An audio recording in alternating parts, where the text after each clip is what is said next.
Sir, may plano po ba kayong tumakbo sa election? Wala. Kapag tumakbo ako, hinahabol ako. Sir, paano nyo po matutulungan ang mahihirap? Hindi ko nga matulungan sarili ko eh. Sir, anong ginagawa nyo pag umuulan? Nagpo-focus ako, sinusuntok ko yung ulan, nilalabanan ko bawat patak. Sir, anong tunog po ang pinakaayaw nyo? Yung sipol ng tanod at pulis. Sir Juan, may pangarap pa po ba kayo? Meron.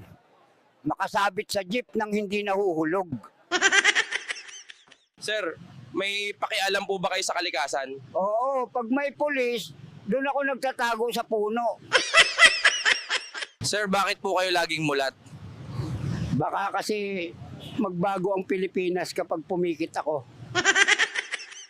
Sir, anong pinagkaiba nyo sa ibang tambay? Ako lang may imaginary na kausap araw-araw. Sir, bakit po laging baso lang dala nyo? Kasi yan lang ang di ako iniwan kahit ilang raid na dumaan. Sir, bakit po sa tingin nyo nalululong sa droga ang kabataan? Eh kasi mahal ang tuition, mura ang solvent. Sir, kung may masasampal po kayong politiko, sino at bakit? Lahat para patas. Ayoko nang pinipili baka magselos yung iba.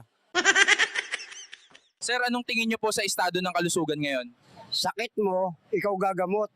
Tapos pag di ka gumaling, ikaw pa rin may kasalanan. Sir, anong masasabi nyo po sa mga OFW? Saludo ako sa kanila. Kami, nagsasakripisyo sa inuman. Sila para sa pamilya. Sir, ano pong payo nyo sa Gen Z? Huwag niyo akong gayahin. Ako na yung warning label. Sir, paano po kayo napasok sa bisyo? Na-curious lang ako. Tapos, di na ako nakalabas sa curiosity.